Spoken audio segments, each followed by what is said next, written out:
दोस्तों, स्वागत है आपका अपने YouTube चैनल LCP केमिस्ट्री हम में। और आज की इस वीडियो सेशन में अपन डिस्कस करेंगे क्वांटम संख्या के महत्वपूर्ण प्रश्न से और इन क्वेश्चंस की डिटेल में सॉल्यूशन से डील करेंगे। तो आज का जो अपना वीडियो सेशन है वो किस पर डिपेंड है? क्वांटम संख्या के महत्वपूर्ण प्रश्न पर। तो आइए स्टार्ट करते हैं बिना किसी देरी के। क्वेश्चन नंबर 1 देखिए, सबसे पहले मेंशन कर रखा है बेरिलियम के लिए चौथे इलेक्ट्रॉन की क्वांटम संख्याएं है। मतलब आपको एक तत्व दिया है, तत्व कौन सा है? बेरिलियम है। और बेरिलियम जो तत्व है इसका परमाणु क्रमांक कितना होता है? 4 होता है। तो सबसे पहले तो इसका इलेक्ट्रॉनिक विन्यास उसको मेंशन कीजिए। तो यहां पर मैं मेंशन कर देता हूं बेरिलियम। बेरिलियम का परमाणु क्रमांक होता है 4 और इसका इलेक्ट्रॉनिक विन्यास क्या होगा? 1s2 2s2। तो यहां पर कौन सी इलेक्ट्रॉन के लिए क्वांटम संख्या निर्धारित करनी है आपको? चौथे इलेक्ट्रॉन की 4 इलेक्ट्रॉन संख्याएं है। मतलब चौथी इलेक्ट्रॉन की बात कर रहे हैं, चौथा इलेक्ट्रॉन कौन से कक्षक में उपस्थित है? एस कक्षक में उपस्थित है। तो यहां से अगर मैं कक्षक इसके बनाऊं तो ये लीजिए, पहला 1s हो गया और ये सेकेंड वाला भी कौन सा है? 2s। और आपको अच्छे से पता है कि जो s उपकोष है उसमें कक्षक का नंबर कितना होता है? एक ही कक्षक का नंबर होता है। और एक कक्षक में अधिकतम कितने इलेक्ट्रॉन उपस्थित हो सकते हैं? 2। तो यहां पर देखिए 1s में 2 इलेक्ट्रॉन मेंशन कर दिए और जो 2s2 है यहां पर ये तीसरा इलेक्ट्रॉन और ये रहा आपके पास चौथा इलेक्ट्रॉन। अब यहां पर आपको चौथी इलेक्ट्रॉन से डील करना है। चौथा इलेक्ट्रॉन किस में उपस्थित है? 2s में उपस्थित है। तो इसके आधार पर आप ये बता सकते हो कि यहां पर n की वैल्यू तो क्या हो जाएगी? 2, क्योंकि जो भी न्यूमेरिकल वैल्यू होती है वही एक्चुअल में किसकी वैल्यू होती है? मुख्य क्वांटम संख्या के लिए। तो यहां पर चौथे इलेक्ट्रॉन के लिए n की वैल्यू कितनी आ गई? 2। कौन सा है आपके पास उपकोष है? s। और s उपकोष के लिए l की वैल्यू कितनी होती है दोस्तों? 0 होती है। मैंने बताया था प्रीवियस लेक्चर के अंदर कि जो s उपकोष है इसके लिए l की वैल्यू 0 है, p के लिए 1 है, d के लिए 2 है और f के लिए कितनी है? 3 है। अगर अभी तक आपने इसका जो प्रीवियस वीडियो सीन नहीं किया तो पहले क्वांटम संख्या का वीडियो सीन कीजिए और उसके बाद में ये क्वेश्चंस आपके इजीली सोल्व हो जाएंगे। n की वैल्यू 2 आ गई है, l की वैल्यू 0 आ गई है और m की अगर आप वैल्यू की बात करोगे, m की वैल्यू, तो आपको ये बताया कि जो m की वैल्यू है वो एक्चुअल में कहां से लेकर कहां तक होती है? परास क्या होती है? -l से +l और इंक्लूडिंग 0। तो जब l की वैल्यू 0 तो m की वैल्यू भी कितनी आ जाएगी? 0 आ जाएगी। फिर मेंशन है आपके पास स्पिन क्वांटम नंबर, मतलब चक्रण क्वांटम संख्या, जिसको प्रदर्शित करते हो आप ऐसे। 2 ही मान संभव है इसके, या तो ये +½ हो सकती है, अदरवाइज -½ होगी। तो यहाँ पर डील कर लीजिए। n का मान कितना आएगा? 2 और l का मान 0। तो यहाँ पर देखो ये ऑप्शन नंबर ए और बी तो वैसे रॉन्ग होगी। n का मान तो कितना आ गया? 2 और l का मान कितना आएगा? 0। तो यही से सोल्व हो गया कौन सा? Option number C is the correct answer. और यहाँ पर इमेज कर लीजिए, m की वैल्यू भी 0 है और s का मान या तो +½ होगा अदरवाइज -½। यहाँ पर कौन सा मेंशन करेगा? -½। तो option number C is the correct answer. Next question देखिए।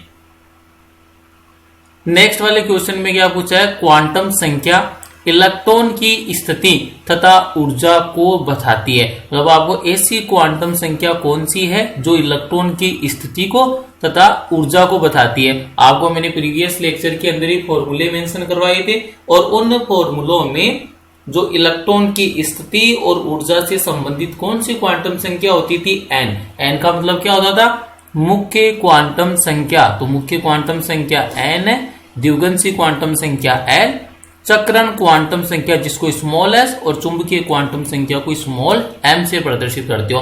तो इलेक्ट्रॉन की स्थिति और ऊर्जा को कौन सी क्वांटम संख्या बताती है? मुख्य क्वांटम संख्या बताती है। तो मतलब option number A is the correct answer. Next वाला क्वेश्चन देखिए।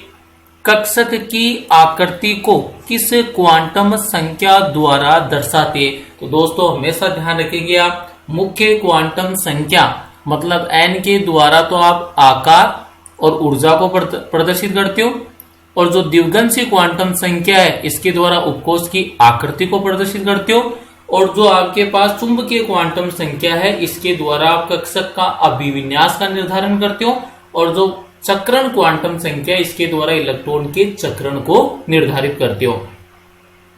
तो यहाँ पर आपको डील किससे करना है, कक्षक की आकृति। और कक्षकों की आकृति का निर्धारण कौन सी क्वांटम संख्या करती है, द्विगुणसी क्वांटम संख्या। मतलब ऑप्शन नंबर बी क्या हो जाएगा, करेक्ट आंसर हो जाएगा। और आपको याद हो तो जो इसका प्रीवियस लेक्चर था उसमें अपन ने डील किया था, अगर ये आपके पास उपकोष है एस, पी, डी और एफ, तो एस उपकोष के लिए एल की वैल्यू कितनी होती थी, 0, पी के लिए 1, डी के लिए 2 और एफ के लिए 3। ये किसकी वैल्यू है, एल की वैल्यू। और इसी से आपको किसका पता चल जाता था, आकृति का पता चल जाता था। मतलब जो एस उपकोष है वो गोलाकार, पी डंबलाकार, डी जो उपकोष है वो डबल डंबलाकार और एफ कक्षक की आकृति कैसी होती थी, जटिल होती थी। तो कक्षक की आकृति से हमेशा डील कौन करता है, द्विगुणसी क्वांटम संख्या। नेक्स्ट वाला क्वेश्चन देखिए। नेक्स्ट वाले क्वेश्चन में देखिए, मुख्य द्विगुणसी और चुंबकीय क्वांटम संख्या क्रमशः संबंधित है। वही क्वेश्चन अब वापिस इसको घुमाकर पूछ लिया। मुख्य क्वांटम संख्या का मतलब हो गया n, द्विगुणसी क्वांटम संख्या हो गई है l और साथ में चुंबकीय क्वांटम संख्या हो गई है m। मैंने आपको स्टार्टिंग में बता दिया, ये जो मुख्य क्वांटम संख्या वो एक्चुअल में किसको प्रदर्शित करती है, आकार व ऊर्जा को प्रदर्शित करती है। आकार को, ऊर्जा को और साथ में इलेक्ट्रॉन की स्थिति को। द्विगुणसी जो क्वांटम संख्या होती है ये दोस्तों प्रदर्शित करती है कक्षक की आकृति को। या मेंशन कर सकता हूं मैं डायरेक्ट यहाँ पर, ये किसको प्रदर्शित करेगी, ये प्रदर्शित करेगी आकृति को। द्विगुणसी क्वांटम संख्या एक्चुअल में किसका निर्धारण करती है, आकृति का।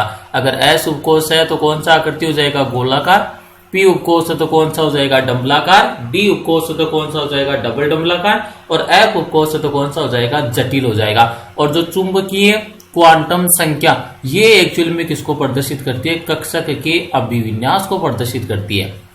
कक्षक के अभिविन्यास, कक्षक के अभिविन्यास का निर्धारण कौन सी क्वांटम संख्या करती है, चुंबकीय क्वांटम संख्या। अब मैच कर लीजिए, एन हो गया आकार से, एल हो गया आकृति से और एम किसको निर्धारित करेगा, अभिविन्यास को। तो ऑप्शन क्या हो जाएगा, पहले मुख्य बोला तो मुख्य के लिए पहला कौन आएगा, आकार, फिर द्विगुणसी के लिए कौन आ गया, आकृति और चुंबकीय के लिए कौन आ गया, अभिविन्यास। तो मतलब ऑप्शन नंबर ए आपके लिए क्या हो जाएगा, इसका करेक्ट आंसर हो जाएगा। ऑप्शन नंबर बी में देखो मिस्टेक हो सकती है, मुख्य क्वांटम संख्या आकृति को नहीं बताता है, मुख्य क्वांटम संख्या तो आकार को निर्धारित करता है। बाकी देखो यहाँ पर अभिविन्यास को सेम रखा है, तो यहाँ पर कंफ्यूज नहीं होना है। जो मुख्य क्वांटम संख्या वो हमेशा आकार ऊर्जा से डील करता है और जो द्विगुणसी क्वांटम संख्या वो हमेशा आकृति से डील करता है। तो यहाँ से ऑप्शन नंबर कौन सा करेक्ट हो जाएगा, option number A is the correct answer. Next वाला क्वेश्चन देखिए, रूबिडियम के संयोजी इलेक्ट्रॉन के लिए 4 क्वांटम संख्या का सही सेट है। तो यहाँ पर आपको डील किसे करवा दिए है, रूबिडियम से डील करवा दिया है। अब आपके नॉलेज के लिए ये मैं मेंशन कर देता हूं, रूबिडियम होता है वो एस ब्लॉक का तत्व है। सबसे पहली बात तो जो रूबिडियम होता है, रूबिडियम R20 का परमाणु संकेत होता है, परमाणु क्रमांक इसका कितना होता है, 37 होता है। और इसका अगर मैं बात करूं इलेक्ट्रॉनिक विन्यास की, 5वें आवर्त में उपस्थित होता है और इसके संयोजी कोष में 1 इलेक्ट्रॉन उपस्थित होता है, एस ब्लॉक का तत्व है। तो इसका इलेक्ट्रॉनिक विन्यास क्या आ जाएगा, अंतिम 5s1 आ जाएगा। अब आपके लिए यही तो पूछा इसने क्या, रूबिडियम परमाणु क्रमांक 37 मेंशन कर दिया के संयोजी इलेक्ट्रॉन के लिए 4 क्वांटम संख्या का सही सेट है। तो आपको यह पता होना चाहिए कि जो रूबिडियम है एस ब्लॉक का तत्व है और एस ब्लॉक में भी कौन सा, ये क्षारीय धातु होता है। कौन सा होता है, क्षारीय धातु होता है, मतलब प्रथम वर्ग से संबंधित है। अब इसका जो संयोजी कोष कौन सा होगा, 5s1। तो यहां से आपको देखो लास्ट वाला संयोजी कोष है 5s1, तो आपको इसी इलेक्ट्रॉन के लिए जो 5 कोष में और s उपकोष में उपस्थित है उसके लिए चारों क्वांटम संख्याओं के मान बताने। देखते ही सोल्व होना चाहिए। देखिए n का मान तो कितना आ जाएगा, 5, क्योंकि यहाँ पर 5 मेंशन कर रखा है। बात करोगे l, तो l किससे संबंधित होता है, उपकोष से। उपकोष कौन सा है, s, और s के लिए तो l की वैल्यू कितनी होती है, फिक्स है, 0।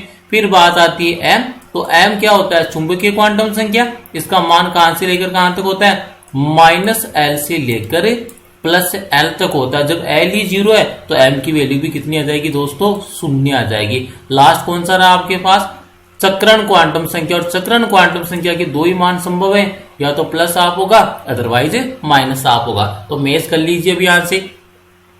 सबसे पहले 5 फिर 0। तो यहाँ पर देखिए ऑप्शन नंबर 1 में 5 और 0, फिर m की वैल्यू कितनी हो जाएगी 0। तो ऑप्शन नंबर में देखिए m की वैल्यू 0 और s के लिए कितनी हो जाएगी +½ तो मतलब कौन सा करेक्ट हो जाएगा ऑप्शन नंबर ए आपके लिए क्या हो जाएगा करेक्ट आंसर हो जाएगा। यहाँ पर देखिए जो रिमेनिंग ऑप्शन है डी वाला वैसे रॉन्ग हो गया क्योंकि n की वैल्यू यहाँ पर 6 नहीं है, कितनी है n की वैल्यू 5 है। और यहाँ पर देखिए ऑप्शन नंबर बी और सी में n की वैल्यू तो सही मेंशन की है लेकिन l की वैल्यू कितनी मेंशन कर दी 1 का मतलब कौन सा होता है p होता है, जो कि गलत है क्योंकि रुबिडियम में जो अंतिम इलेक्ट्रॉन किस में प्रवेश करता है 5s में प्रवेश करता है। तो ऑप्शन नंबर ए क्या हो गया करेक्ट आंसर हो गया। नेक्स्ट वाली प्रॉब्लम देखिए प्रॉब्लम नंबर 6 2p कक्षकों में। तो यहाँ पर आपको इंडिकेशन दे दिया, इसने कौन सा बोल दिया 2p बोल दिया और आपसे ये पूछ लिया कि इनके लिए n तथा l का मान बताइए। बिल्कुल इजी सवाल है। तो n इक्वल टू तो कितना हो गया न्यूमेरिकल वैल्यू कितनी है 2, n का मान तो कितना हो जाएगा 2 और p है तो p के लिए जो l का मान कितना होता है 0 होता है, ये हमेशा ध्यान रखेंगे। p के लिए l का मान कितना होता है 1 होता है। एक टेबल बनाई थी मैंने जिसमें अभी मैंने मेंशन किया था, ये देखिए जो s उपकोष के लिए l का मान 0 है, p के लिए 1 है, d के लिए 2 है और f के लिए कितना होता है 3, ये फिक्स मान होता है। तो p के लिए कितनी वैल्यू आ जाएगी l की 1। तो यहां से मैच कर लीजिए n, तो n इक्वल टू 2 और l इक्वल टू 1। तो यहां से देखिए कौन सा हो जाएगा n इक्वल टू 1, ये रॉन्ग हो गया। ऑप्शन नंबर बी में वापिस से बोल रखा है n इक्वल टू 1, ये भी रॉन्ग हो गया। Option number C n equal to 2 और l इक्वल टू 1, तो मीनिंग कौन सा करेक्ट हो जाएगा option number C is the correct answer. Next देखिए H माइनस को दोस्तों आप बोलते हो हाइड्राइड। हाइड्राइड का इलेक्ट्रॉनिक विन्यास है। तो सबसे पहले तो मैं आपको ये बता दूं कि जो हाइड्रोजन होता है इसका परमाणु क्रमांक कितना होता है 1 होता है और यहाँ पर H- मेंशन कर रखा, मतलब इसने एक और इलेक्ट्रॉन ग्रहण कर लिया। तो यहाँ पर देखेंगे तो इलेक्ट्रॉन की संख्या कितनी हो गई 2 और 2 इलेक्ट्रॉन की संख्या, तो इलेक्ट्रॉनिक विन्यास क्या हो जाएगा 1s2 हो जाएगा। तो कौन सा करेक्ट हो जाएगा दोस्तों ऑप्शन नंबर सी क्या हो जाएगा करेक्ट आंसर हो जाएगा, क्योंकि हाइड्रोजन का परमाणु क्रमांक 1 है और माइनस कितना मेंशन किया है -1। परमाणु पर ऋणात्मक आवेश कब आता है जब वो अतिरिक्त इलेक्ट्रॉन को क्या करता है ग्रहण करता है, मतलब अदर सोर्स से अन्य स्रोत से अगर इलेक्ट्रॉन ग्रहण कर रहा है तब कौन सा आता है ऋणावेश आता है, और अगर इलेक्ट्रॉन का दान कर रहा है तब कौन सा आता है धनावेश आता है। कितना धनावेश और कितना ऋणावेश आता है, जितने इलेक्ट्रॉन का उसने आदान प्रदान किया है उतना ही धनावेश और ऋणावेश आता है। मान लीजिए किसी परमाणु में अगर 3 इलेक्ट्रॉन का त्याग किया है तो कितना धनावेश आएगा +3 आएगा, और किसी परमाणु ने अगर 2 इलेक्ट्रॉन ग्रहण किए तो कितना ऋणावेश आएगा -2 आएगा। तो यहाँ पर जो हाइड्राइड के केस में इसने 1 इलेक्ट्रॉन ग्रहण किया है तो -1 आ गया। पहले इसका परमाणु क्रमांक 1 था, इलेक्ट्रॉन की संख्या भी 1 थी, लेकिन जैसे ही H- बना एक अतिरिक्त इलेक्ट्रॉन आ गया तो इसका इलेक्ट्रॉनिक विन्यास क्या हो जाएगा 1s2 हो जाएगा। नेक्स्ट वाला देखिए, एक तत्व के बाह्यतम इलेक्ट्रॉन के लिए क्वांटम संख्या नीचे दी गई है। तो इन क्वांटम संख्या की सहायता से आप बता सकते हो कि कौन सा कक्षक होगा। तो देखिए मैं सोल्व करता हूं n इक्वल टू 2, तो मतलब यहाँ पर n इक्वल टू क्या है 2, मीनिंग यहाँ पर कोस कौन सा हो गया दूसरा। l इक्वल टू 0 और l वो 0 कौन से उपकोष के लिए होता है s उपकोष के लिए होता है। m इक्वल टू 0 और आपको इजीली पता है कि जब भी s आएगा तो उसके लिए तो m की वैल्यू हमेशा ही क्या होगी 0, क्योंकि जो m की वैल्यू है वो -l से लेकर +l तक होती है और उसमें क्या शामिल होता है शून्य भी शामिल होता है। और लास्ट में देखिए s इक्वल टू +½ मेंशन कर रखा, मतलब एक ही इलेक्ट्रॉन उपस्थित है s के अंदर, तो यहाँ पर क्या हो जाएगा 2s1 हो जाएगा। तो यहाँ से ये वाला किसके लिए हो जाएगा, तो ये देखिए 2s1 है तो अब इसके पहले क्या आएगा 1s2 और 2s1 कितना हो गया टोटल 2 और 1 3, मतलब 3 पर कौन आता है लिथियम आता है दोस्तों। तो कौन सा आंसर हो जाएगा आंसर नंबर ए करेक्ट हो जाएगा। अब यहाँ पर कई स्टूडेंट ये सोच रहे हैं कि इसका आंसर ये बेरिलियम क्यों नहीं हुआ, क्योंकि बेरिलियम का परमाणु क्रमांक कितना होता है 4। तो देखो इसको भी एक्सप्लेन कर देता हूं मैं। इलेक्ट्रॉनिक विन्यास क्या होता है इसका 1s2 होता है 2s2 होता है। देखो इसके लिए भी n की वैल्यू कितनी आएगी 2 आएगी, l की वैल्यू कितनी आएगी 0 आएगी, m की वैल्यू भी कितनी आएगी 0। और लेकिन ये जो चक्रण क्वांटम संख्या है अगर आप बात करोगे 2s2 के लिए तो देखना यहां से 2s2, तो ये पहला इलेक्ट्रॉन आ गया, ये सेकंड वाला, तो ये देखो कौन सी डायरेक्शन में क्लॉकवाइज है मतलब प्रथम इलेक्ट्रॉन के लिए कितनी वैल्यू आएगी प्लस हाफ, और जो सेकंड वाला इलेक्ट्रॉन इसके लिए कितनी आएगी माइनस हाफ। बाह्यतम इलेक्ट्रॉन के लिए पूछा था तो सबसे बाह्यतम इलेक्ट्रॉन कौन सा है, ये वाला है। तो मतलब यहाँ पर जो चक्रण क्वांटम संख्या का मान कितना होता है माइनस हाफ, लेकिन यहाँ पर कितना मेंशन किया है प्लस हाफ। मतलब इस वाले 2s में इलेक्ट्रॉन की संख्या कितनी आएगी 1, और इलेक्ट्रॉन की संख्या 1 किसमें आती है लिथियम में आती है, क्योंकि लिथियम का परमाणु क्रमांक 3 होता है। इलेक्ट्रॉनिक विन्यास क्या है 1s2 2s1। अब एक इलेक्ट्रॉन है तो कौन सी डायरेक्शन आएगी क्लॉकवाइज, मतलब s का मान प्लस हाफ आ जाएगा। तो ऑप्शन नंबर ए इसका क्या करेक्ट आंसर है, बेरिलियम इसका करेक्ट आंसर नहीं है। नेक्स्ट वाला देखिए, एक परमाणु की मुख्य क्वांटम संख्या, अब देखो मुख्य क्वांटम संख्या आकार को बताती है, ऊर्जा को बताती है और इलेक्ट्रॉन की स्थिति को। तो यहां पर क्या हो जाएगा, इसका ऑप्शन देख लीजिए कक्षक का आकार। तो कौन सा हो जाएगा ऑप्शन नंबर ए क्या हो गया करेक्ट आंसर हो गया। नेक्स्ट देखिए, एक तत्व का इलेक्ट्रॉनिक विन्यास, ये आपको इलेक्ट्रॉनिक विन्यास मेंशन कर दिया, इसमें संयोजी इलेक्ट्रॉन है। तो आपको इलेक्ट्रॉनिक विन्यास देखते ही समझ में आ जाना चाहिए कौन से ब्लॉक का तत्व है। तो जहां पर भी जिस भी तत्व में अंतिम इलेक्ट्रॉन जिस उपकोष में प्रवेश करता है वह उसी ब्लॉक का तत्व कहलाता है। तो यहाँ पर अंतिम इलेक्ट्रॉन की बात करेंगे, अंतिम इलेक्ट्रॉन कौन से उपकोष में, कौन से उपकोष के अंदर एंटर कर रहा है 3p। तो मतलब एक बात तो कंफर्म हो गई, ये कौन से ब्लॉक का तत्व होगा p ब्लॉक का तत्व है। कौन से ब्लॉक का तत्व है दोस्तों p ब्लॉक का। दूसरी बात, इसका परमाणु क्रमांक देख लीजिए कितना हो जाएगा 2 2 4 6 10 2 12 2 14। तो मतलब इसका परमाणु क्रमांक मतलब Z की वैल्यू कितनी हो गई है 14 हो गई है, और 14 हो गई है तो आपको ये भी पता चल गया कि ये तत्व कौन सा सिलिकॉन है। तत्व कौन सा है सिलिकॉन। आपको यहाँ पर किससे डील करना है संयोजी इलेक्ट्रॉन से। संयोजी इलेक्ट्रॉन का मतलब क्या है बाह्यतम कोष में उपस्थित इलेक्ट्रॉन की संख्या।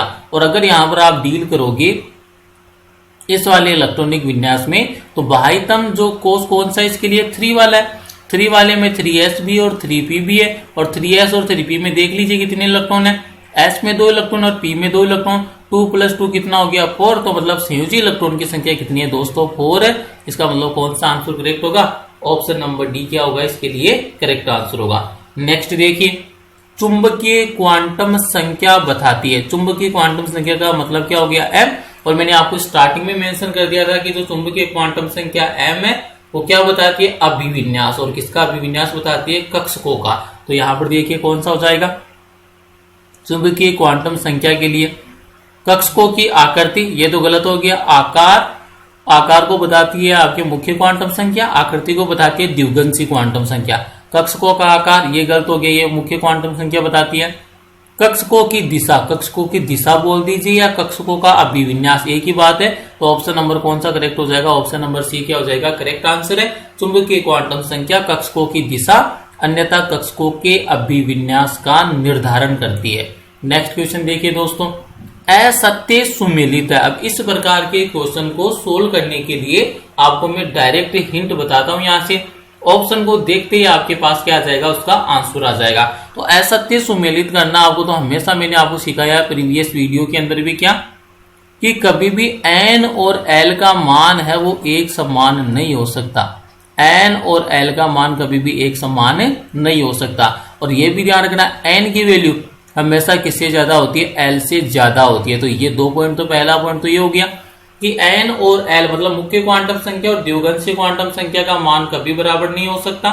n का मान हमेशा क्या होता है l से अधिक होता है, और n के अधिकतम मान के लिए l का अधिकतम मान कितना होता है हमेशा ध्यान रखेंगे आप n-1।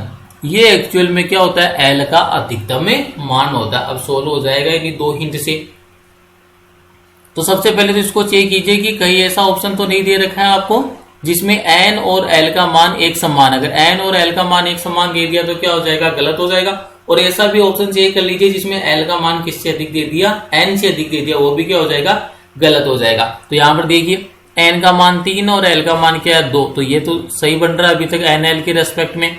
n का मान l से ज्यादा है, 4 और 0 ये भी ठीक है, 3 और 2 ये भी ठीक है, और 5 और 3 ये भी ठीक है। मतलब ये पहले पॉइंट से सोल्व नहीं होगा। पहला पॉइंट क्या बोला था n और l का मान कभी भी बराबर नहीं होगा, और n का मान हमेशा क्या होगा l से अधिक होगा। तो मतलब n और l वाले से तो ये सोल्व नहीं होगा। नेक्स्ट देखिए, एल का जो अधिकतम मान है वो कितना हो सकता है, n-1 हो सकता है। एल का अधिकतम मान कितना हो सकता है दोस्तों, n-1 हो सकता है। तो ये भी सेटिस्फाई हो गया, क्योंकि सभी के अंदर n की तुलना में एल का मान क्या दे रखा है, कम दे रखा है, तो मतलब ये भी करेक्ट है। फिर तीसरा पॉइंट आता है आपके पास m, चुंबकीय क्वांटम संख्या। इसकी आपको रेंज ध्यान रखनी है, -L से कहां तक होता है, +L तक होता है। और इसके अंदर क्या शामिल रहता है, 0 भी शामिल रहता है। मतलब आपको ये पता चल जाएगा कि जितना L का मान है उससे अधिक M का मान नहीं हो सकता, ये भी इंपॉर्टेंट थिंग है। और M का मान कितना हो सकता है, -L2 +L हो सकता है। अब ऑप्शन नंबर 1 से डील कीजिए। L का मान कितना है, 2, तो M का मान -2 हो सकता है, बिल्कुल सही है। -2 हो सकता है, -1 हो सकता है, 0 हो सकता है, +1 हो सकता है और +2 हो सकता है, तो ये करेक्ट है। दूसरा वाला देखो, जब L का मान ही 0 आ गया तो M का मान भी क्या आएगा, 0, मतलब यहां तो ये भी ठीक है। तीसरा वाला देखेंगे, L का मान 2 और M का मान कितना आ गया, -3, तो ये रोंग हो गया। ये रोंग क्यों है, क्योंकि जो M का मान है वो L से कभी भी अधिक नहीं हो सकता, ये हमेशा आप ध्यान रखेंगे। तो जो चुंबकीय क्वांटम संख्या है इसका मान कभी भी क्या नहीं हो सकता, L से अधिक नहीं हो सकता, ये रोंग हो जाएगा ऐसे आते। तो इस वाले के अंदर यही तो मेंशन कर रखा है, M का मान -3 बोल दिया, ये पॉसिबल ही नहीं है, क्योंकि M की जो राशि क्या होती है, -L से +L तक होती है। तो यहां पर 2 है, तो इसके कौन कौन से मान संभव थे, -2, -1, 0, +1, +2, तो ये रोंग हो गया। अगर आपसे असत्य सुमेलित पूछा था तो कौन सा हो जाएगा, ऑप्शन नंबर सी क्या हो जाएगा आपके लिए करेक्ट आंसर हो जाएगा। नेक्स्ट देखिए, यदि n का मान 3 हो तो L के लिए कौन सा मान गलत है। तो देखो दोस्तों, इसी वाले हिंट से सोल्व होगा डियर फ्रेंड्स, इसी वाले हिंट से क्या हो जाएगा, ये सोल्व हो जाएगा। कैसे सोल्व होगा, देखिए n = 3, तो मतलब मैंने क्या मेंशन कर दिया, 3 हो तो L के लिए कौन सा मान गलत है। आपको यहां पर वैल्यू कौन सी दे दी है, n की। और अब अगर आपको यहां पर L की वैल्यू पूछी तो L का अधिकतम मान कितना हो सकता है, तो देखो मैंने अभी बताया n किसका, L, तो L का अधिकतम मान का फॉर्मूला क्या था, n-1, तो n-1 जाएगा तो मतलब यहाँ पे कितना रह जाएगा, 2, मतलब L का मान अधिकतम कितना हो सकता है, 2 हो सकता है। किसके लिए, n = 3 के लिए। अब देख लीजिए यहाँ पर जो भी 2 से ज्यादा L का मान दे रखा है वो क्या है, गलत है। तो यहाँ पर देखिए 0 संभव है, 1 भी संभव है, 2 भी संभव है, लेकिन ये 3 कभी नहीं हो सकता। क्यों, क्योंकि अभी मैंने आपको सिखाया है क्या कि n और L का मान है कभी भी एक समान नहीं हो सकता। n का मान हमेशा L से क्या होगा, अधिक होगा, और L का अधिकतम मान कितना हो सकता है, n-1 हो सकता है। ये 3 बातें आप ध्यान रख लीजिए, आसानी से सोल्व हो जाएगा कौन सा सही है कौन सा गलत है। नेक्स्ट वाला क्वेश्चन देखिए, नेक्स्ट वाले क्वेश्चन में बोल रखा कौन सा कक्षक डंबल आकृति का होता है। ये मैंने आपको स्टार्टिंग में बता दिया। P कक्षक होता है वो कौन सा होता है, डंबलाकार होता है। S जो कक्षक होता है गोलाकार होता है। D कक्षक है वो डबल डंबलाकार होता है, और जो F कक्षक है वो कैसा होता है, जटिल आकृति का होता है। डंबल आकृति का पूछा तो दोस्तों कौन सा हो जाएगा, P कक्षक है इसका करेक्ट आंसर हो जाएगा। नेक्स्ट देखिए, परमाणु क्रमांक 29 मतलब 29 वाले तत्व के परमाणु के D कक्षक में कुल अयुग्मित इलेक्ट्रॉन की संख्या है। तो यहां पर आपको बता देता हूं मैं, जो परमाणु क्रमांक 29 पर कौन सा तत्व आता है, कॉपर, और कॉपर का परमाणु क्रमांक कितना होता है, 29 होता है, 29। इलेक्ट्रॉनिक विन्यास की बात करोगे तो सबसे पहले आर्गन मेंशन करोगे। आर्गन ने कितने तक इलेक्ट्रॉनिक विन्यास कवर कर लिया है, 18, और इसके बाद में मेंशन करोगे 3D, और उसके बाद में आता है आपका 4S। ये जो इलेक्ट्रॉनिक विन्यास का अपवाद होता है, क्योंकि अर्धपूरित एवं पूर्ण पूरित कक्षकों का स्थायित्व सर्वाधिक होता है। तो यहां से क्या होगा, एक्चुअल में इसका इलेक्ट्रॉनिक विन्यास क्या होना चाहिए था, 3D9 और 4S2 होना चाहिए था। लेकिन यहाँ पर 3D और 4S जो कक्षक है इनके मध्य ऊर्जा अंतराल कम होता है, इसलिए जो S वाला इलेक्ट्रॉन है, एक इलेक्ट्रॉन 4S से किसमें प्रवेश कर जाता है, 3D में प्रवेश कर जाता है। तो अब इसका इलेक्ट्रॉनिक विन्यास क्या हो जाएगा, 3D9 नहीं रहकर 3D10 हो जाएगा, और 4S क्या हो जाएगा, 1 हो जाएगा। दोस्तों आपको क्वेश्चन में क्या पूछा है, D कक्षक में कुल अयुग्मित इलेक्ट्रॉन, तो आपको आसानी से पता होना चाहिए D के अंदर कक्षकों की संख्या कितनी होती है, 5। तो ये लीजिए मैं 5 कक्षक बनाता हूं। ये दोस्तों मैंने मेंशन कर दिए कक्षक है 5, और आपको पता है कि एक कक्षक में अधिकतम इलेक्ट्रॉन कितने आ सकते हैं, एक कक्षक में अधिकतम इलेक्ट्रॉन आ सकते हैं 2, और कब तक इलेक्ट्रॉन का युग्मन नहीं होता है? जब तक समभ्रंश कक्षकों में एक एक अयुग्मित इलेक्ट्रॉन नहीं भर दिया जाए। समभ्रंश कक्षक किसको कहते हैं? ऐसे कक्षक जिनकी ऊर्जा क्या होती है? एक समान। यहाँ पर जो डी कक्षक है, डी के जो 5 कक्षक है इनकी ऊर्जा एक समान है, तो मतलब ये कौन सी कक्षक है? समभ्रंश कक्षक है। तो 5 इलेक्ट्रॉन पहला, ये दूसरा, ये तीसरा इलेक्ट्रॉन, ये चौथा इलेक्ट्रॉन, ये पांचवा इलेक्ट्रॉन। अब मैंने समभ्रंश कक्षकों में एक एक इलेक्ट्रॉन फिल कर दिया, तो अब क्या होगा? युग्मन होगा। तो यहाँ पर देखिए छठा इलेक्ट्रॉन मेंशन कर रहा हूं मैं। ये लीजिए आपके सामने इलेक्ट्रॉन का नंबर 6, तो ये इलेक्ट्रॉन नंबर 6, ये 7, ये 8, ये 9 और ये 10। यहाँ पर 3D में कितना मेंशन कर रखा है? 3D 10। और यहाँ पर आपने 3D में कितने इलेक्ट्रॉन फिल कर दिए? 10 इलेक्ट्रॉन आपने क्या कर दिए? यहाँ पर फिल कर दिए। अब यहाँ पर आपसे किससे डील करवाया था? अयुग्मित इलेक्ट्रॉन। तो यहाँ पर अयुग्मित इलेक्ट्रॉन क्या है? अनुपस्थित है, क्योंकि सभी के सभी इलेक्ट्रॉन कौन सी अवस्था में? युग्मित अवस्था में। तो यहाँ पर n की वैल्यू मतलब अयुग्मित इलेक्ट्रॉन कितना आ गया? 0 आ गया। तो ऑप्शन कौन सा करेक्ट हो जाएगा? Option number C is the correct answer. Next देखिए 2p कक्षक की आकृति। अब इसको बस थोड़ा सा लैंग्वेज में घुमा दिया, बस p नहीं बोलकर आगे क्या लगा दिया? 2 लगा दिया। तो क्या इसका कोई प्रभाव नहीं पड़ेगा? आपको तो बस ये पता होना चाहिए s गोलाकार होता है, p डमलाकार होता है, d डबल डमलाकार होता है और f क्या होता है? जटिल होता है। कौन सा है? p है। तो p कौन सा हो जाएगा? डमलाकार हो जाएगा। मतलब ऑप्शन नंबर सी क्या हो जाएगा? करेक्ट आंसर हो जाएगा। नेक्स्ट देखिए जब मुख्य क्वांटम संख्या का मान, मुख्य क्वांटम संख्या का मतलब क्या हो गया? n का मान तो कितना दे दिया? 2। तो यहाँ पर मैं मेंशन कर देता हूँ n की वैल्यू आपको कितना मेंशन की है? 2। ये वाला जो n मैंने मेंशन किया था ये था अयुग्मित इलेक्ट्रॉन के लिए, और यहाँ पर जो मैं n की वैल्यू प्रदर्शित कर रहा हूं ये किसके लिए? मुख्य क्वांटम संख्या के लिए। तो इसमें कंफ्यूज नहीं होना है। ये वाला n का रेस्पेक्ट यहाँ पर अलग था और यहाँ पर जो मेंशन कर रहा हूं वो वाला n अलग है। तो जब मुख्य क्वांटम संख्या का मान 2 है तो एक इलेक्ट्रॉन के लिए चुंबकीय क्वांटम संख्या के कितने मान होंगे? तो आपको देखो यहाँ पर मुख्य क्वांटम संख्या का मान कितना मेंशन किया? 2। और मैंने अभी पहली वाली स्लाइड में बताया था कि L का अधिकतम मान कितना हो सकता है? n-1 के इक्वल हो सकता है। तो यहाँ पर n का मान 2 है तो 2 - 1 इक्वल टू कितना हो गया? 1 हो गया। और यहाँ से आपको किसका मान पूछा है? चुंबकीय क्वांटम संख्या मतलब m का मान पूछा है। और आपको ये पता है कि m का मान कहां तक होता है? -L से लेकर +L तक होता है। और L की वैल्यू आपके पास अधिकतम कितनी आ गई है? 1। तो मतलब यहाँ पर देखो कितनी वैल्यू संभव है? -1 हो सकता है, 0 हो सकता है और +1। तो m के कितने मान संभव है? 3 मान संभव है। तो यहाँ पर कौन सा आंसर हो जाएगा? ऑप्शन नंबर ए क्या हो जाएगा? करेक्ट आंसर हो जाएगा। अगर वीडियो में कुछ सीखने को मिला है तो वीडियो को लाइक कीजिए, कमेंट कीजिए, चैनल को सब्सक्राइब और शेयर कीजिए। Thank you.